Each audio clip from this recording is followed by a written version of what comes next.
Kumusta? Handa ka na ba para sa isa na namang malalimang pagsisiyasat? Game.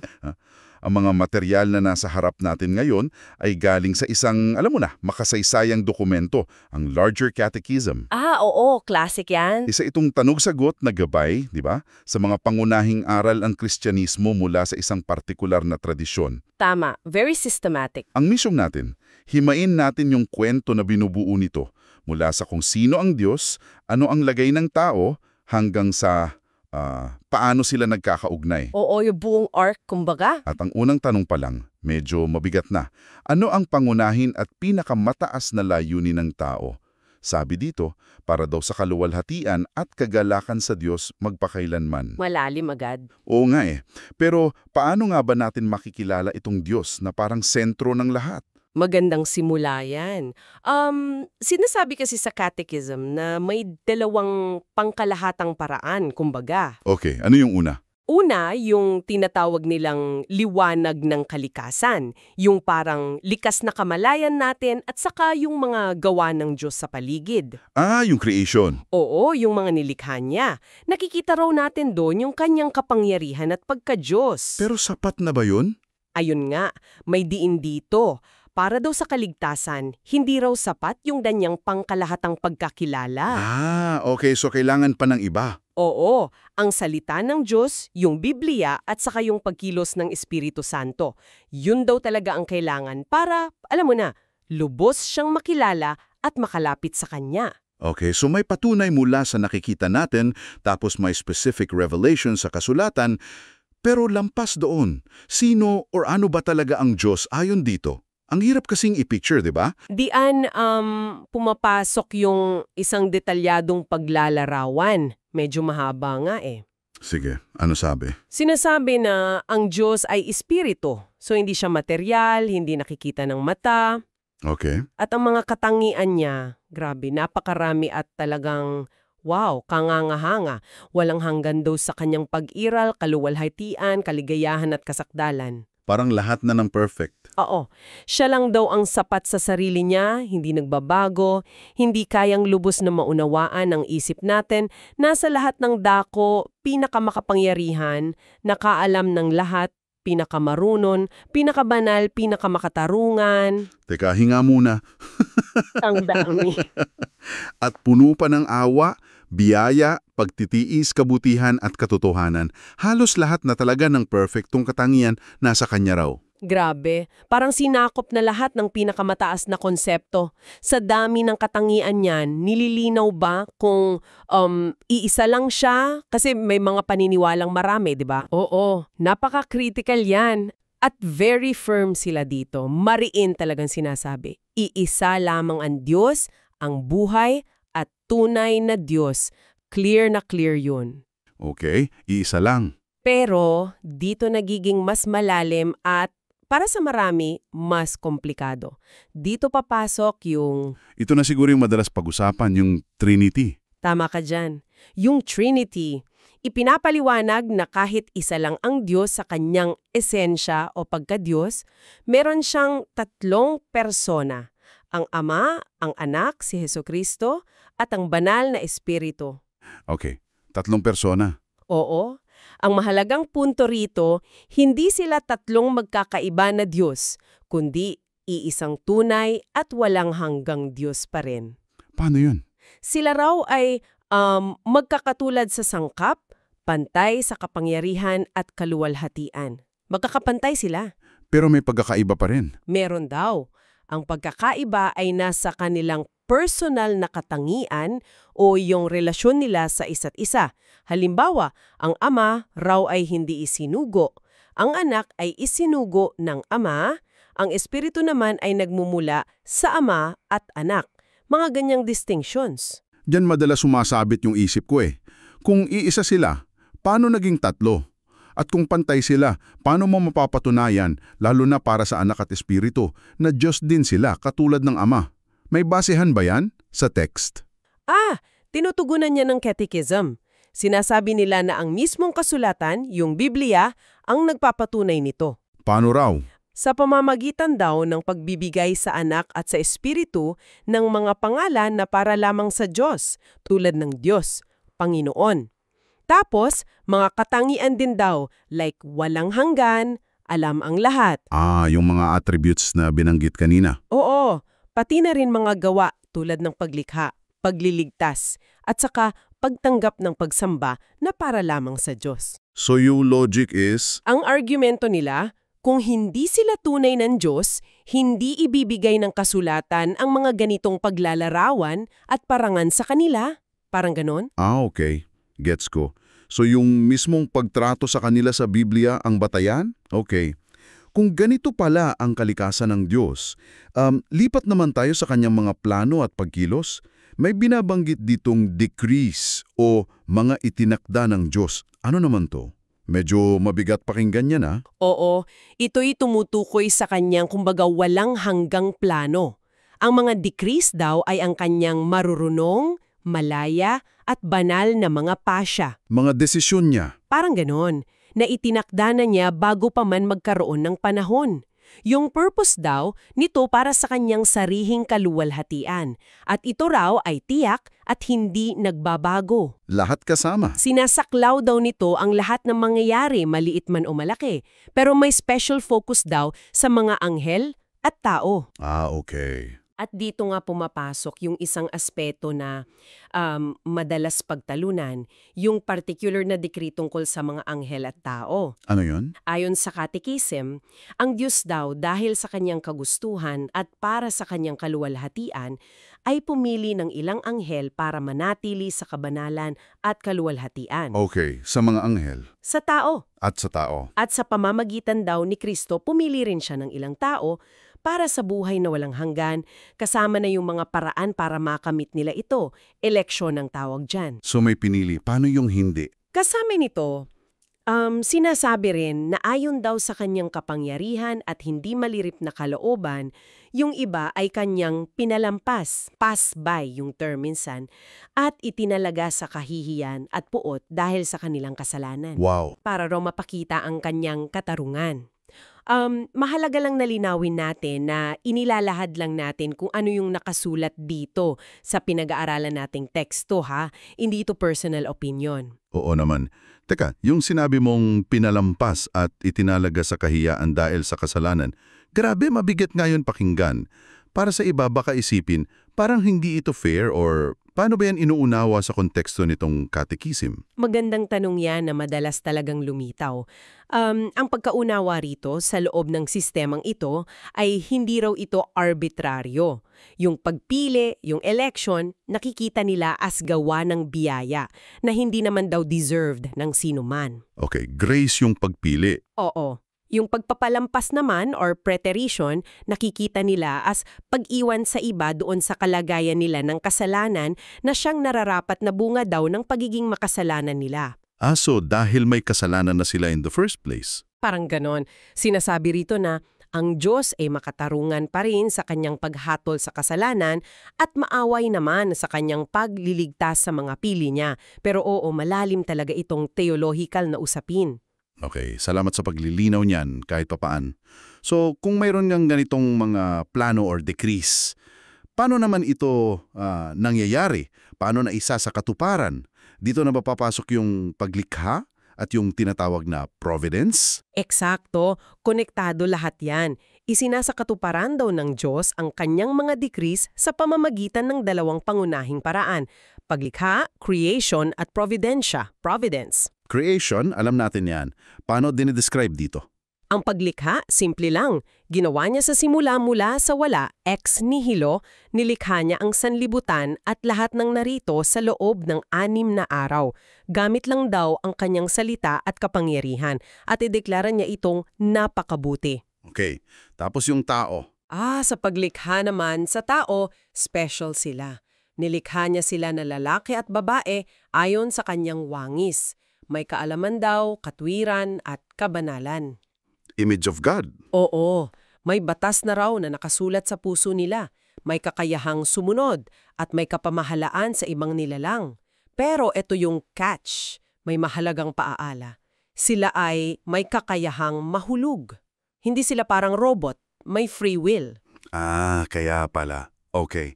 Tapos yung providence, ano yun exactly? Ang providence naman, hindi lang basta paglikha, tapos iniwan na. Ito yung patuloy na banal, marunurunong at makapangyarihang pag-iingat at pamamahala ng Diyos sa lahat ng kanyang nilikha. Pati mga actions natin. Oo, pati na raw sa kanilang mga kilos, kahit pa raw sa mga masasamang gawa ng tao. Pinahihintulutan daw niya yun at ginagamit para sa kanyang mas mataas na layunin na laging para raw sa kanyang kaluwalhatian. Medyo mind-bending din yun. Oo nga. So kung nilikha pa lang, napakabuti, pero may kakayahang mahulog. Ayun nga, hindi katakataka nang may nangyaring hindi maganda. Dito na papasok yung konsepto ng pagkahulog ng tao, or the fall. Ano ba talaga ang sinasabi ng Catechism tungkol doon, kina Adan at Eva? Ayon dito, ang ating unang mga magulang, sina Adan at Eva, gamit yung kalayaang ibinigay sa kanila, pinili nilang sumuway sa isang utos na parang test ng Diyos. Yung bawal na bunga. Oo, dahil sa tukso ni Satanas, kinain nila yung ipinagbabawal na bunga, ang resulta, nahulog sila mula sa estado ng kawalang sala at orihinal na katuwiran kung saan sila nilikha, lost their original righteousness. Okay. Sila yung nagkasala. Bakit damay lahat? Ayon, dito napapasok ang isang napakahalagang konsepto dahil yung tipan, yung covenant, ay ginawa daw ng Diyos kay Adan hindi lang para sa sarili niya, kundi bilang kinatawan, representative ng buong sangkatahuhan. Parang head. Parang ganon, federal headship ang tawag minsan. So, nung siya yung nagkasala, ang lahat ng tao na natural na nagmula sa kanya ay itinuring na kasama niya sa pagkakasala at pagkahulog. Okay. Ito raw ang nagdala sa lahat ng tao sa estado ng kasalanan na inilalarawan bilang kakulangan sa pangsunod o paglabag sa batas ng Diyos at sa kaakibat nitong paghihirap at kaparusahan. Yan yung tinatawag na original sin o kasalanang mana. Tama ba? Parang ang bigat nun ha. Isipin mo, dahil sa ginawa ng nauna, damay na lahat. Paano ipinapaliwanag yung fairness nun dito? Oo, yun nga ang original sin. May dalawang bahagi pangaraw yan. Yung pagkakasala mismo ni Adan na ibinibilang sa atin, imputed guilt, at yung minana nating likas na kasiraan, inherent corruption, na siyang ugat daw ng lahat ng ating actual sins. Okay. Imputed guilt and inherent corruption. Tama. Ang pagtingin dito ay yung konsepto nga ng federal headship. Kung paanong si Adan daw ay kumatawan sa sangkatauhan sa pagsuway, meron ding darating na ikalawang Adan na kakatawan naman sa kanila sa pagsunod. Si Kristo? Si Kristo nga. So hindi raw ito nakikita as unfair, kundi bilang isang prinsipyo ng representasyon na may dalawang panig. Pagkahulog kay Adan, pagbangon kay Kristo. Parang ganon. Okay. Gets ko na yung prinsipyo ng representasyon. Makes sense in that system. Pero kahit na, parang ang dilim para ng sitwasyon ng sangkatauhan dahil sa pagkahulog na yan. May good news bang kasunod? May liwanag ba? Talagang madilim. Pero hindi doon nagtatapos ang kwento, ayon sa Catechism. Very important ito. Sinasabi na hindi raw hinayaan ng Diyos na ang lahat ng tao ay mapahamak sa ganung estado. Abuti naman. Dahil daw sa kanyang dakilang pag-ibig at awa, nagpasya siyang iligtas ang kanyang mga hinirang o yung elect. Yung pinili niya kanina pa. Sila nga. At ginawa niya ito sa pamamagitan ng isang bagong tipan, ang Covenant of Grace o tipan ng biyaya. Yung una kasi, Covenant of Works daw yon kay Adan. May dalawang tipan pala. Okay. Oo. Itong tipan ng biyaya ay ginawa raw kasama si Kristo na tinatawag ngang ikalawang Adan at kasama niya ang lahat ng hinirang bilang kanyang espiritual na binhi o lahi. So si Kristo na ang representative dito. Tama. Dito na ipahayag ang biyaya ng Diyos. Nagbigay siya ng isang tagapamagitan, si Hesu Kristo, at nag-alok ng buhay at kaligtasan sa pamamagitan niya. Ano ang kailangan para matanggap ito? Ano raw? Pananampalataya kay Kristo, faith alone. At take note, maging ang pananampalatayang ito ay kaloob din daw ng banal na espiritu, hindi raw galing sa tao mismo. Siya raw ang taming tagapamamagitan Kasi siya lang ang kwalipikado. Bakit? Kasi siya ang walang hanggang anak ng Diyos. Diyos na totoo na nagkatawang tao, became man. God-man. Oo. Kaya sa iisang persona ni Jesus, mayroon siyang dalawang natatanging kalikasan, ganap na Diyos at ganap na tao. Hindi sila naghahalo, pero hindi rin naghihiwalay. Two distinct natures, one person. Okay, bakit kailangan siyang maging Diyos? Kailangan siyang maging Diyos para una, masuportahan niya yung kanyang pagkatao sa tindi ng poot ng Diyos laban sa kasalanan at sa kapangyarihan ng kamatayan. Hindi kakayanin ng tao lang yon. Make sense? Ano pa? Pangalawa, para magkaroon ng walang hanggang halaga yung kanyang pagdurusa, pagsunod at pamamagitan para maging katanggap-tanggap sa katarungan ng Diyos. Infinite value needed. Okay. Bakit naman kailangan siyang maging tao? Kailangan din siyang maging tao para, una, maiangat niya yung ating kalikasan na nahulog. Pangalawa, para matupad niya yung batas bilang tao, para sa atin, in our place. Para substitute. Oo. Pangatlo, para siya mismo ang magdusa at mamatay sa ating kalikasan bilang kapalit natin. At pang-apat, para makaramdam siya ng pakikiramay sa ating mga kahinaan. Kasi naranasan niya ang maging tao, 'di ba? Except sa kasalanan. Kaya pala napakahalaga ng pagiging parehong Diyos at tao niya. Ang galing ng logic. May mga pangalan din siyang partikular, Jesus at Kristo.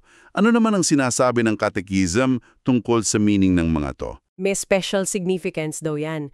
Tinawag siyang Jesus na galing sa Hebreo na ibig sabihin ay tagapagligtas or Yahweh saves. Bakit? Dahil ang misyon niya ay iligtas ang kanyang bayan mula sa kanilang mga kasalanan.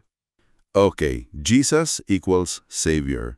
Yung Kristo, Tinawag naman siyang Kristo na katumbas ng Hebreyong Mesiyas na ang meaning ay ang pinahiran or the anointed one.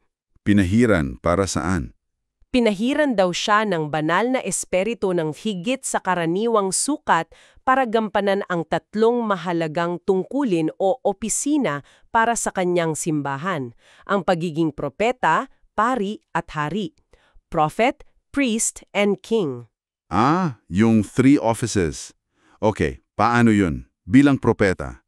Bilang propeta, siya ang naghahayag sa atin ng kalooban ng Diyos para sa ating kaligtasan. Siya ang Word of God. Bilang pari. Bilang pari, siya yung nag-alay ng kanyang sarili, once and for all, bilang sakripisyo para matubos tayo sa kasalanan.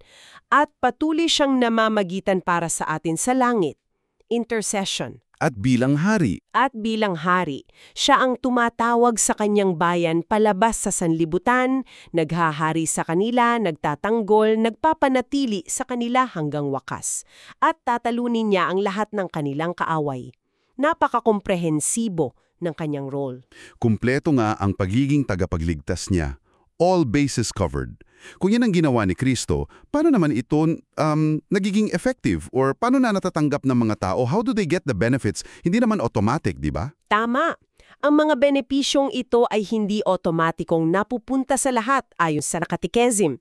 Ipinagkakaloob daw ito sa mga hinirang, yung elect, sa pamamagitan ng banal na espiritu.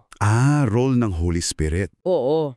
Ang espiritong ang gumagawa sa puso ng tao para sila'y mabuhay mula sa espiritual na kamatayan, bigyan ng bagong puso at magkaroon ng pananampalataya kay Kristo.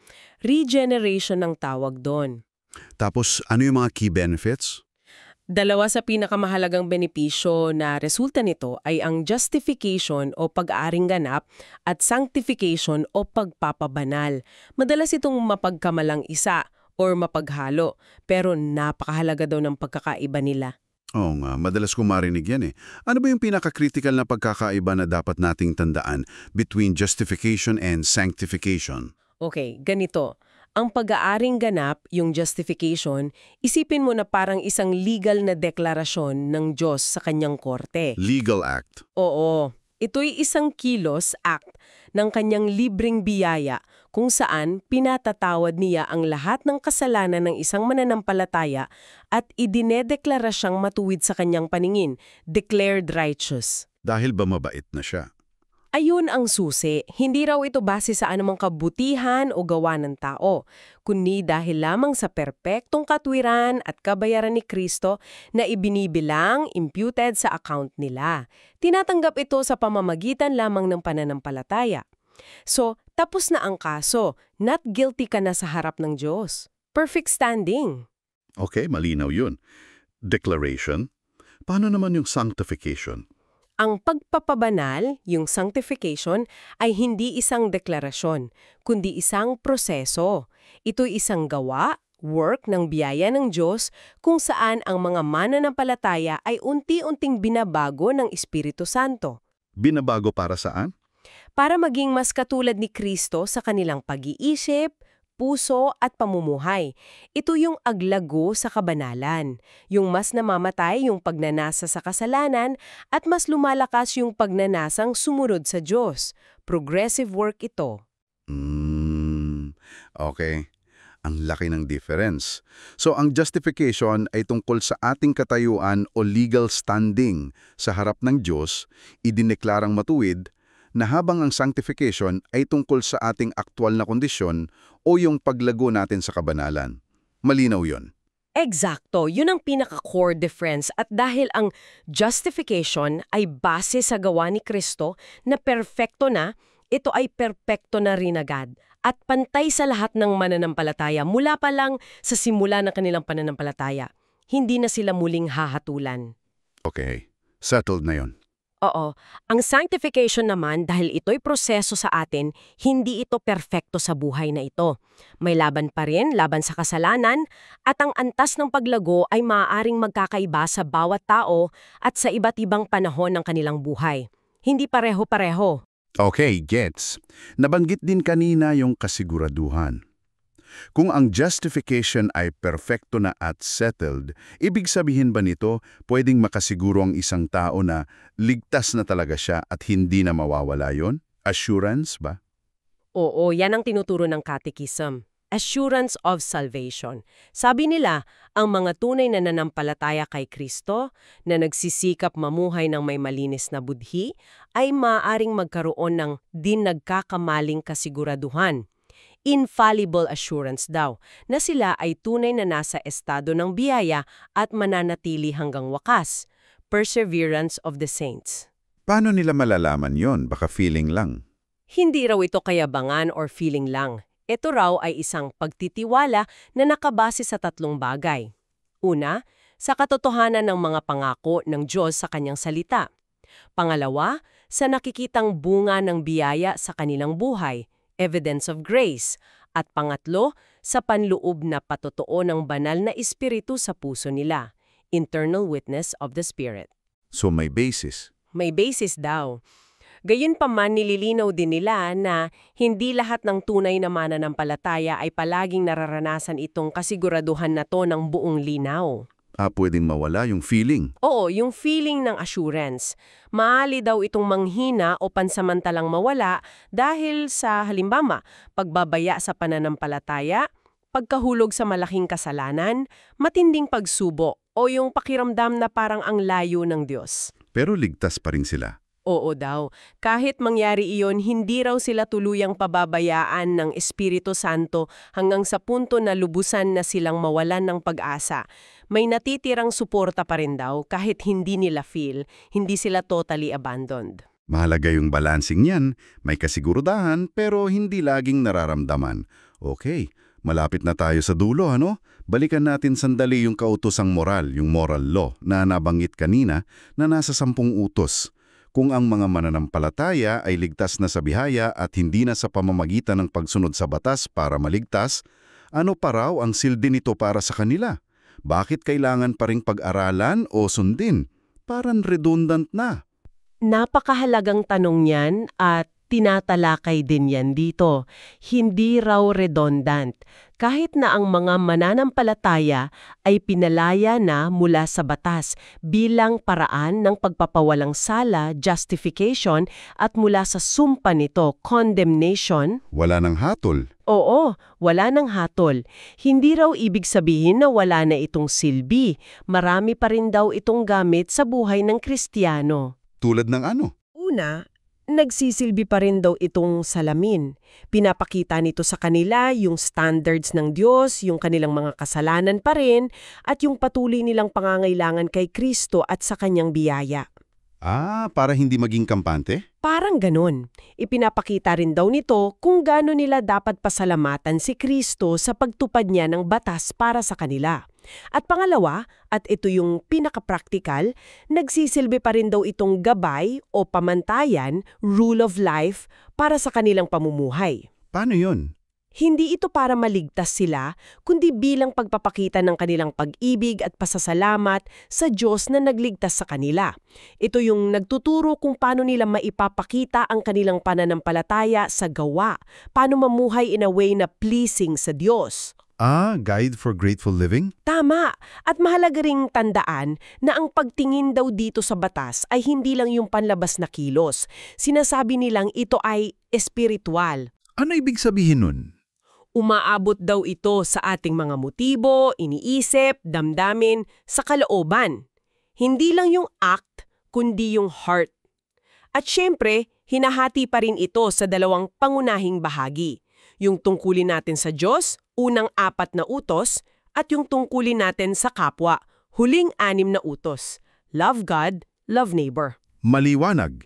Hindi para maligtas, kundi dahil ligtas na. Okay. At panghuli, napag-usapan din sa mga sipi natin ang panalangin or prayer.